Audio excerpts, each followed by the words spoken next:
नमस्कार। चुनावी महासंग्राम में आप सभी का स्वागत है। मैं हूं आपके साथ आरेंद्र। उत्तर प्रदेश में 5वें चरण के लिए आज शाम 5 बजे चुनाव प्रचार थम गया। अवध और पूर्वांचल की 51 विधानसभा सीटों पर आने वाली 27 फरवरी को मतदान होगा।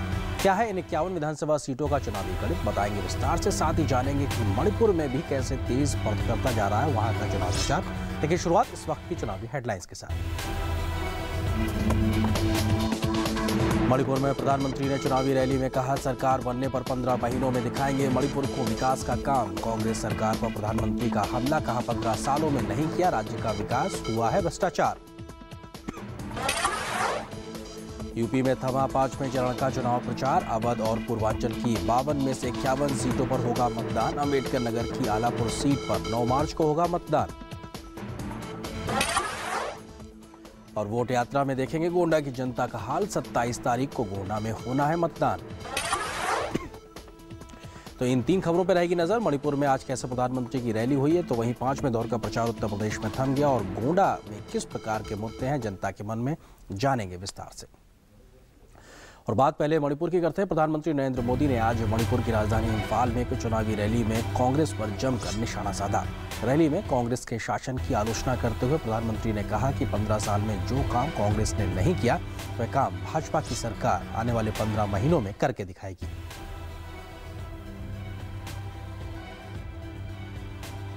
मैं आज आपके बीच में ये विश्वास दिलाने आया हूं कि एक बार भारतीय जनता पार्टी को मणिपुर में सेवा करने का अवसर दीजिए। हमें सिर्फ 5 साल दीजिए। उनको आपने 15 साल दिए हैं। 15 साल में जो काम उन्होंने नहीं किया है, मैं आपको विश्वास दिलाता हूं, भारतीय जनता पार्टी की सरकार 15 महीने में वो करके दिखाएगी आपको। साथ ही प्रधानमंत्री ने कहा कि मणिपुर के लिए एकमात्र विकल्प भाजपा है। मणिपुर जो हमारे पूरब का स्विट्जरलैंड माना जाता है, अगर उसकी ये बर्बादी की है, 15 साल लगातार मणिपुर नीचे ही गया। दिल्ली में भी उनकी सरकार थी, यहां भी उनकी सरकार थी। उसके बावजूद भी मणिपुर बर्बाद कर दिया गया। जिस कांग्रेस के इतने गुना है, अब मणिपुर में उस कांग्रेस को एक दिन भी रहने का अधिकार है क्या? बात पूरी तरह साफ कर दोगे कि नहीं कर दोगे?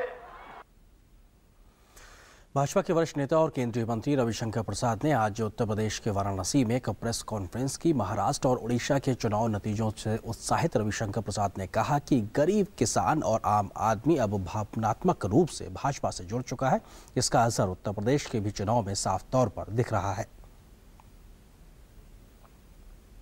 आज देश का गरीब, देश का किसान, देश का आम आदमी भाजपा के साथ अपने को भावनात्मक रूप से जोड़ता हुआ महसूस कर रहा है। और इसी का एक बहुत ही व्यापक स्वरूप उत्तर प्रदेश के चुनाव में दिखने वाला है। मैं पश्चिम में गया, मैं केंद्र में गया, आज काशी में आया हूं, कल गोरखपुर जाऊंगा। इस बार यूपी के चुनाव के नतीजे अभूतपूर्व होंगे। बसपा सुप्रीमो मायावती ने आज देवरिया में एक चुनावी सभा में सपा सरकार पर जमकर हमला बोला। मुस्लिम समाज के लोग अपना जो भी वोट सपा के उम्मीदवारों को देते हैं, तो फिर उनका वह वोट पूरी तरह से न केवल बेकार ही चला जाएगा, बल्कि इसका सीधा फायदा यहाँ बीजेपी को ही पहुँच सकता है। इसलिए अपने इस होने वाले नुकसान से बचने के लिए अब यहाँ अन्य वर्गों के साथ साथ खासकर मुस्लिम समाज के लोगों को भी अपना एक तरफा वोट सपा को न देकर केवल अपनी पार्टी बहुजन समाज पार्टी को ही देना है। हालांकि धर्म के आधार पर वोट मांगने पर पाबंदी है, लेकिन मायावती इस प्रकार की बयानबाजी साफ तौर पर रैली में करती नजर आ रही है। हालांकि चुनाव आयोग किस प्रकार की इस पर संज्ञान लेता है, ये देखने वाली बात होगी। फिलहाल एक छोटे से ब्रेक ले रहे हैं। ए से ऑटोमोबाइल्स हो या एस से सुपर बाइक्स, सारे देश का इंजन हम ही तो चलाते हैं। HP lubricants A to Z आपके काम आते हैं।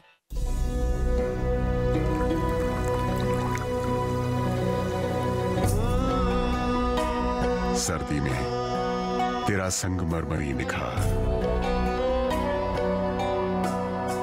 बहार में खुशबू और रंग का खुमार,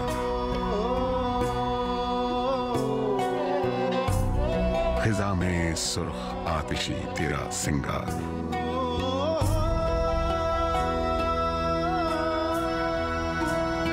गर्मी में मखमली रूप छांव चिनार,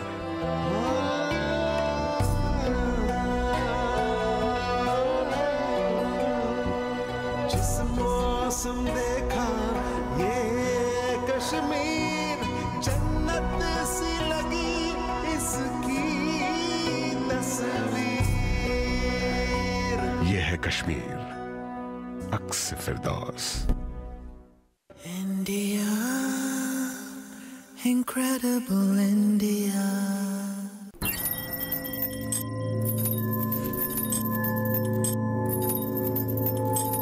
सफलता के लिए चाहिए बंधनों से मुक्ति।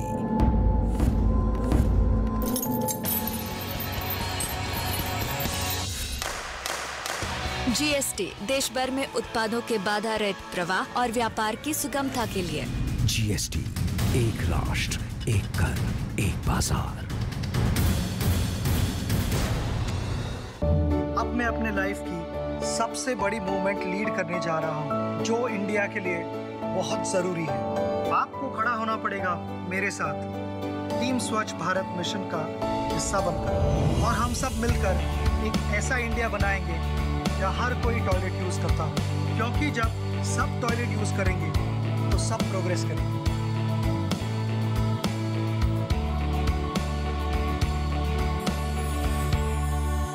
प्रधानमंत्री ग्राम सड़क योजना ने हम गांव वालों के लिए तरक्की के रास्ते खोल दिए।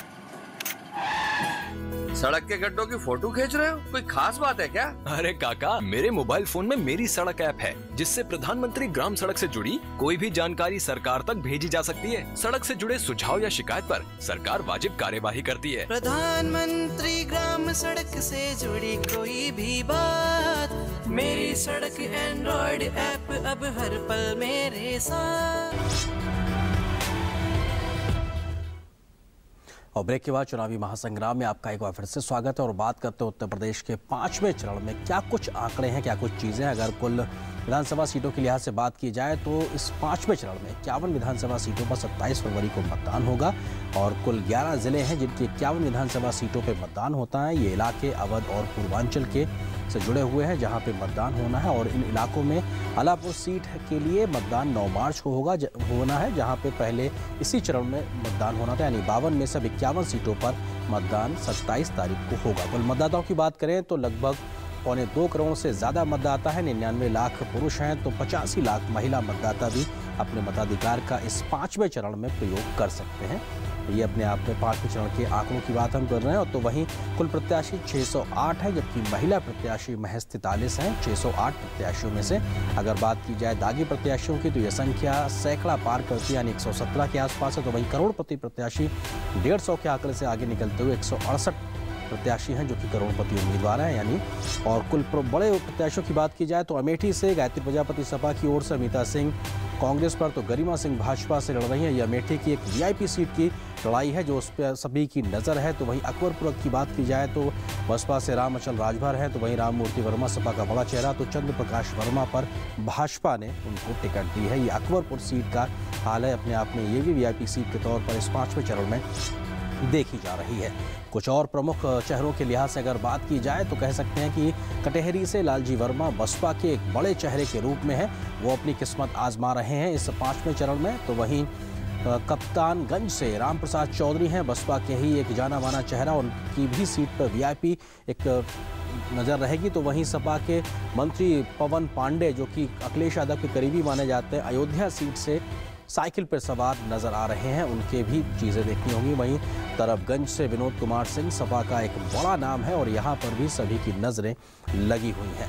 इसके अलावा माता प्रसाद पांडे हैं, सपा से इटावा से लड़ रहे हैं और ये विधानसभा में अध्यक्ष रहे हैं और अपने आप में सपा के एक जाने माने बड़े नाम के तौर पर है और उनकी सीट पर भी लोगों की नज़रें बनी हुई हैं। वहीं 2012 के परिणामों की बात की जाए इस 5वें चरण में, तो सपा को बड़ी जीत मिली थी 37 सीटें, बसपा को 3, बीजेपी को 5, कांग्रेस को भी 5 और अन्य के खाते में 2 सीटें गई थी। तो एक तरीके से सपा के गढ़ के तौर पर है। और जिलेवार नतीजों की बात की जाए तो बलरामपुर में सपा को 4 में से 4 सीटें मिली थी, गोंडा की 7 में से 6 सपा को मिली थी, भाजपा को 1 मिली थी। ये हम 5वें चरण के जिलों की सीटों के आधार पर बात कर रहे हैं। तो वहीं फैजाबाद की 5 में से 4 पर सपा का कब्जा हुआ था, जबकि 1 भाजपा के खाते में गई थी। वहीं अम्बेडकर नगर की 5 में से 5 सीटें सपा के खाते में गई थी। 2012 के नतीजों की हम बात कर रहे हैं और बहराइच की 7 में से 2 सपा, 2 पर भाजपा, 2 पर कांग्रेस और 1 पर बसपा का कब्जा हुआ था इन 7 बहराइच की सीटों में 2012 पे। श्रावस्ती की 2 में से दोनों विधानसभा सीटें बस सपा के खाते में गई थी। तो ये अपने आप में सपा के लिए महत्वपूर्ण दौर के तौर पे है। और सिद्धार्थनगर की 5 में से 2 सीटें सपा, तो 3 पर भाजपा ने कब्जा जमाया था, जबकि 1 पीस पार्टी के पास गई थी। बस्ती की 5 में से 2 सीटें सपा के और 2 पर बसपा का और 1 पर कांग्रेस का कब्जा हुआ था। और अमेठी की 4 में से 2 पर सपा और 2 पर कांग्रेस, क्योंकि अमेठी राहुल गांधी का संसदीय क्षेत्र है, वीआईपी है, हालांकि बड़ा लड़ाई एक तरीके से देखी जा रही है। तो वहीं सुल्तानपुर की 5 में से 5 सीटें सपा के खाते में 2012 में गई थी। तो ये 2012 के नतीजों की बात कर रहे हैं, जहां पर एक तरीके से 2012 में बड़े गढ़ के तौर पर, बड़े वर्चस्व के तरीके से समाजवादी पार्टी देखने को मिली थी। तो ये 2012 के नतीजे थे, लेकिन 2017 में क्या कुछ चीज़ें हैं, इस पे जानने के लिए हमारे लगातार सहयोगी संवाददाता मौजूद हैं हमारे साथ मौजूद हैं शैलेंद्र मिश्र, जो कि गोंडा से हमारे साथ मौजूद हैं। इसके अलावा दूसरे सहयोगी अश्विनी मिश्र हमारे साथ इस वक्त सुल्तानपुर से है और अश्विनी अमेठी में है। अमेठी में भी जो है चुनाव होना है। अश्विनी, शुरुआत आपसे ही करते हैं, क्योंकि अगर अमेठी के लिहाज से बात की जाए तो बहुत ज़्यादा एक कांटे की टक्कर, क्योंकि जहां पर जो गठबंधन है वो भी अपने आप में बहुत कुछ बताता है कि सपा और कांग्रेस के गठबंधन के बावजूद भी वहाँ पे गायत्री प्रजापति भी नज़र आ रहे हैं, कांग्रेस की ओर से भी वहाँ पे प्रत्याशी नज़र आ रहे हैं और एक घरेलू लड़ाई भी वहाँ नज़र आ रही है। किस प्रकार से अभी तक के प्रचार के बाद में जनता के लिए एक स्थिति बनती नज़र आ रही है? आरेंद्र, जैसा कि आप कह रहे हैं कि अमेठी की अगर बात करें तो अमेठी में पार्टी और परिवार, समाजवादी परिवार और पार्टी दोनों के लिए एक बड़ी चुनौती बन चुके गायत्री प्रजापति, जिनके ऊपर भ्रष्टाचार के गंभीर आरोप हैं, जो कि परिवहन मंत्री हैं। जब वो खनन मंत्री थे उनके ऊपर गंभीर आरोप लगे थे, अवैध खनन के।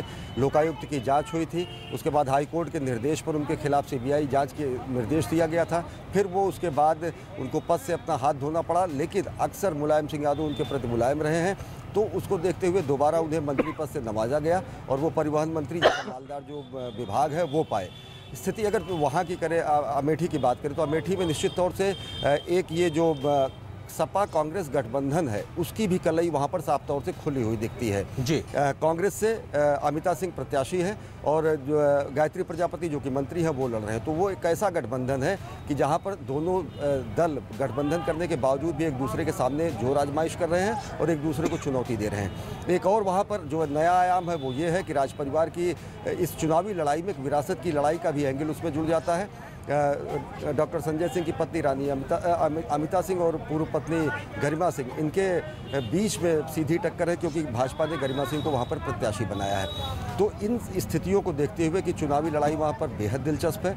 राजनीतिक लड़ाई तो है ही, समाजवादी पार्टी और कांग्रेस के गठबंधन के लिए भी चुनौती है और साथ ही साथ राजनीतिक दल जो आपस में लड़ रहे हैं उनके लिए भी एक दूसरे को बेहतर प्रदर्शन करने के लिए सबके सामने चुनौती होगी। आर्यन, अश्विनी, एक जो बात थी कि प्रचार के समय ये बात कही जा रही थी कि सपा और कांग्रेस के गठबंधन में जहां राहुल और अखिलेश साथ में नजर आएंगे तो प्रियंका और डिंपल की बात की जा रही थी, लेकिन प्रचार के दरमियान ना वो एक तरीके से तारतम्यता दिखी, बल्कि सोनिया गांधी तो इस पूरे प्रचार से ही अलग रखी।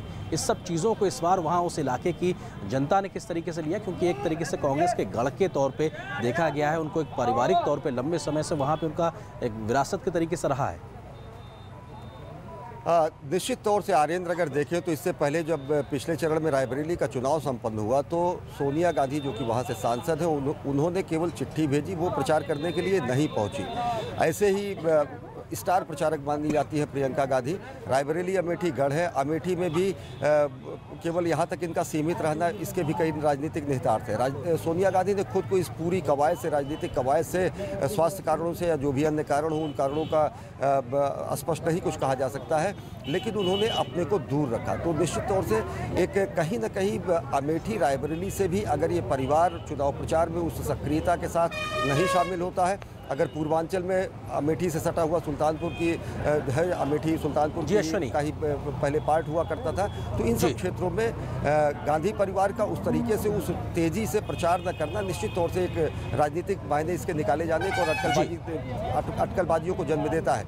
लेकिन ये साफ है कि जिस तरीके से पूर्वांचल की स्थितियाँ देखें, चाहे अमेठी की देखें, चाहे सुल्तानपुर की, अकबरपुर की, फैजाबाद की, तो अब तक काफ़ी कुछ वहाँ पर पिछले चुनाव के मुकाबले अब तक काफ़ी प्रचारों से और यहाँ के वर्तमान सरकार की स्थिति को देखते हुए काफी कुछ बदल चुका है और मतदाता इन सभी चीजों को ध्यान में रखकर मतदान करेंगे। बहुत शुक्रिया अश्विनी इस तमाम बातचीत के लिए। आप रखिए इन राजनीतिक घटनाक्रमों पर नजर, आगे भी आपसे बातचीत करते रहेंगे, लेकिन फिलहाल इस बातचीत के लिए अश्विनी आपका शुक्रिया। और रुक करते हमारे सहयोगी शैलेंद्र मिश्र का, जो कि गोंडा से हमारे साथ में मौजूद हैं। शैलेंद्र, अगर बात की जाए तो जो पूर्वांचल का इलाका है वो भी बहुत कुछ कहानी बयां करता है। 2012 की एक कहानी थी, 2014 की एक कहानी थी, और हम 17 में देख रहे हैं कि कितनी जोर शोर से प्रचार सभी ने किया है। अब जनता की बारी है।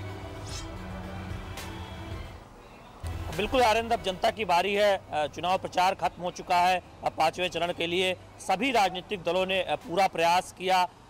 टिकट वितरण से लेकर चुनाव प्रचार तक सभी ने अपने अपने लिहाज से पूरी ताकत लगाई है और रणनीति को आगे तक बढ़ाया है। अब देखना होगा कि किसकी रणनीति सफल होती है।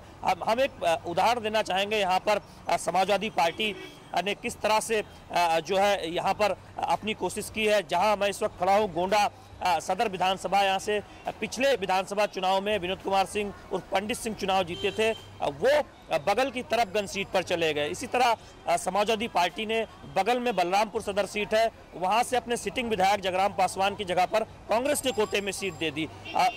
इससे बगल में एक सीट है प्रयागपुर। समाजवादी पार्टी और कांग्रेस का अलायंस है, लेकिन कांग्रेस के भी उम्मीदवार मैदान में है और समाजवादी पार्टी के भी उम्मीदवार मैदान में है। इसी तरह बीजेपी ने जो है अपनी रणनीति तय की है। तमाम जो है ऐसे चेहरे उतारे हैं जो बीजेपी को लगता है कि वो इस चुनावी जो है उनके बीजेपी के लिए एक जो है जिताऊ कैंडिडेट साबित होंगे। बहुजन समाज पार्टी ने भी उस लिहाज से काफ़ी दमखम लगाया। जो है चुनाव प्रचार के दौरान भी मायावती ने इस पूरे जो तराई बेल्ट है इसमें खूब चुनावी जनसभाएं की। निश्चित तौर पर तीनों राजनीतिक दल चूंकि बहुत सारी सीटों पर देखें तो भाजपा, बसपा और सपा पूरी ताकत लगा रहे हैं। चुनाव प्रचार के दौरान उन्होंने अपनी पूरी ताकत जो की, लिहाजा इस तरह से अगर आप देखें तो कई त्रिकोणीय लड़ाई की जो स्थिति है उसमें तीनों दलों ने अपनी पूरी ताकत लगाई है। जी शैलेंद्र, बहुत शुक्रिया इस बातचीत के लिए और आपसे आगे भी बातचीत रखेंगे, लेकिन फिलहाल इस बातचीत के लिए आपका शुक्रिया। और चुनावी महासंग्राम में फिलहाल एक छोटे से ब्रेक के लिए रुकते हैं, लेकिन ब्रेक के उस पार कुछ और महत्वपूर्ण खबरों से आपको रूबरू कराएंगे।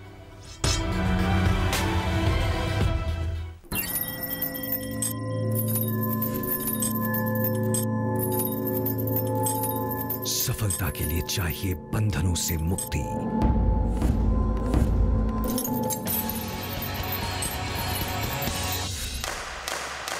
जीएसटी देश भर में उत्पादों के बाधा रहित प्रवाह और व्यापार की सुगमता के लिए। जीएसटी, एक राष्ट्र, एक कर, एक बाजार। नमस्कार नमस्कार। अर्ज करता हूँ कि आज मोहल्ले में हल्ला है, फ्लैट 54 की खुश आंटी भल्ला है। तो आंटी क्रिकेट की दीवानी है, मैच जीतने पर उन्हें फ्रूट चाट सबको चखानी है। लेकिन छिलकों का क्या होगा वो गुड्डू बताएगा। फेंकोगे तो रोकेगा, टोकेगा समझाएगा कि छिलकों को सोसाइटी की कंपोस्ट मशीन में डालकर कंपोस्ट बनाकर दिखाएगा। गुड्डू की समझदारी का चल रहा बल्ला है। खुश है आंटी भल्ला आज मोहल्ले में हल्ला है। क्या बात है, बहुत बहुत धन्यवाद आपका। अब आप सब लोग भी सोसाइटी में अपने लिए एक कंपोस्ट मशीन खरीदिए।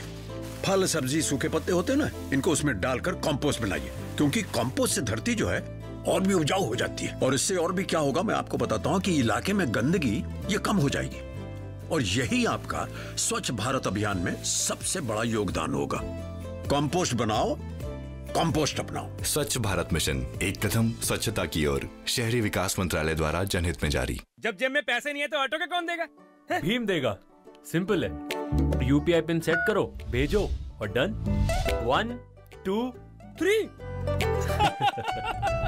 भीम ऐप डाउनलोड करें, पर अपने मोबाइल नंबर को बैंक खाते से जोड़ना ना भूलें।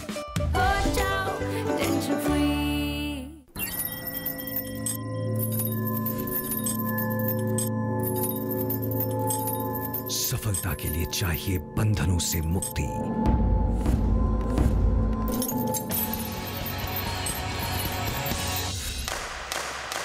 जीएसटी देश भर में उत्पादों के बाधा रहित प्रवाह और व्यापार की सुगमता के लिए। जीएसटी, एक राष्ट्र, एक कर, एक बाजार।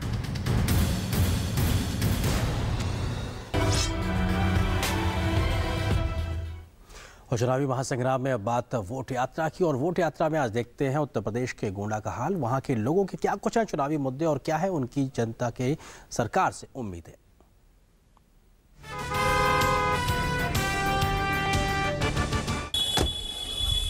वोट यात्रा में हम पहुंचे हैं गोंडा जिला में, और गोंडा जिलों की अलग अलग विधानसभाओं में हम जानेंगे जनता की राय क्या है, कौन से मुद्दे सबसे अहम है यहाँ जनता के लिए। सबसे पहले हम चलेंगे कर्नलगंज विधानसभा और वहाँ जानेंगे कि जनता जनार्दन इन चुनाव में क्या सोच रही है।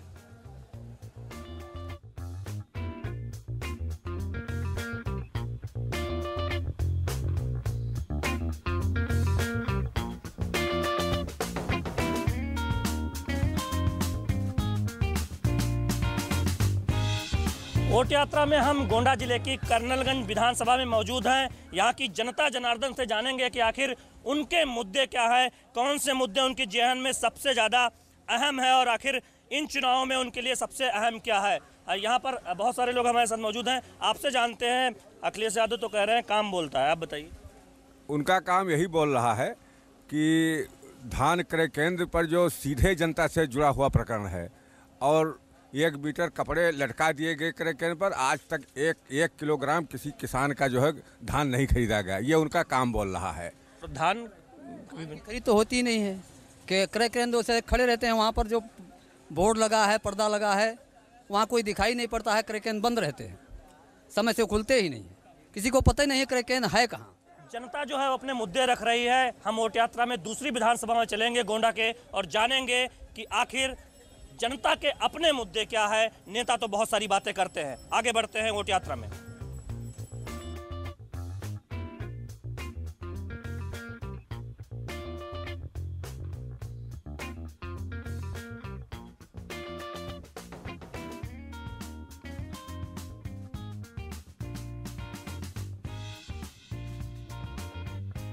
बदला है 4 साल में, विकास का कुछ बहुत हुआ है क्या? इस साल कुछ विकास हुआ है, पिछले 1.5 साल से काफ़ी विकास हुआ है। हमारे क्षेत्र में सड़कें बनी हैं, हमारे क्षेत्र के चारों तरफ चहुमुखी विकास दिख रहा है। 4 से सरकार तो 5 साल से है भाई, लेकिन विकास तो पिछले 2 साल से दिखा है।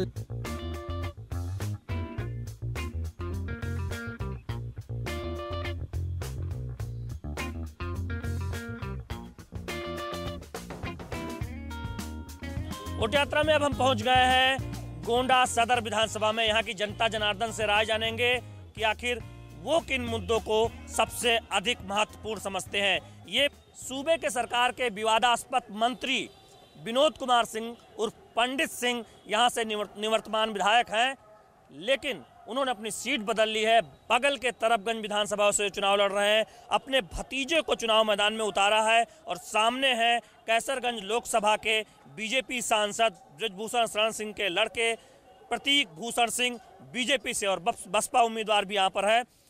यहाँ गोंडा में मुद्दे क्या हैं, हम यहाँ की जनता से जानते हैं। आपसे शुरुआत करते हैं, बताइए गोंडा में सबसे अहम मुद्दा क्या है? गोंडा में एकदम लूट खसोट मची है, सब जगह पर चंदा लिया जा रहा है, सब जगह से वो लिया जा रहा है, कमीशन लिया जा रहा है। भ्रष्टाचार सबसे बड़ा भ्रष्टाचार है, और यहाँ की सड़कें टूटी फूटी हैं, जो बनी हैं, बनने के बाद तुरंत बिगड़ना शुरू हो गई हैं। हम चलते हैं, यहाँ पर बहुत सारी महिलाएं हैं, उनसे अगर वो बात करें तो हम जान लेते हैं। बहुत सारा सामान ले रही हैं, आप लोगों से थोड़ा बात कर लें हम।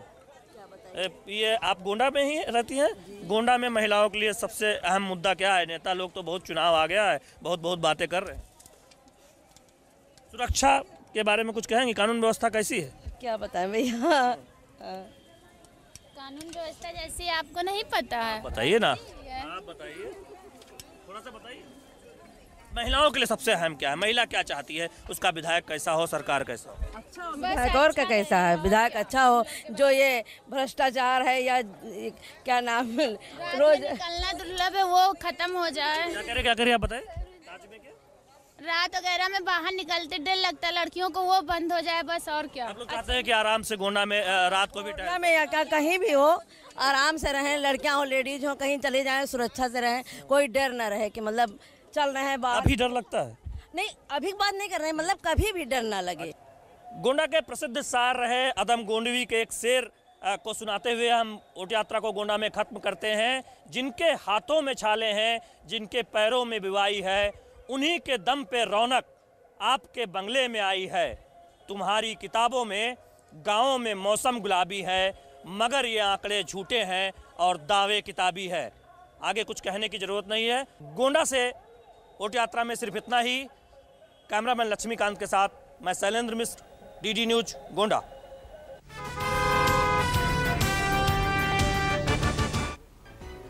तो बात भले ही शायराना अंदाज में कही हो हमारे सहयोगी शैलेंद्र ने, लेकिन ज़मीनी सच्चाई है, क्योंकि जो दर्द है वो जनता के मन में है, कसक है वो जनता के मन में है, और शायद यही वो कोशिश होती है। जनता जब मतदान करके अपनी उस कसक को निकालने की कोशिश करती है और बहुत कुछ उम्मीदें भी लगाती है आने वाली सरकार से। और 5वें चरण में भी 51 विधानसभा सीटों पर मतदान है, तो जिस इलाके में मतदान होना है, अगर आप उस इलाके में रहते हैं तो ज़रूर घरों से निकलिए, अधिक संख्या में वोट दीजिए, क्योंकि लगातार बीते चरणों में मतदान प्रतिशत 2012 के मुकाबले बढ़ा है। ये जिम्मेदारी अब आपके ऊपर है। फिलहाल चुनावी महासंग्राम में आज बस इतना ही। नमस्कार।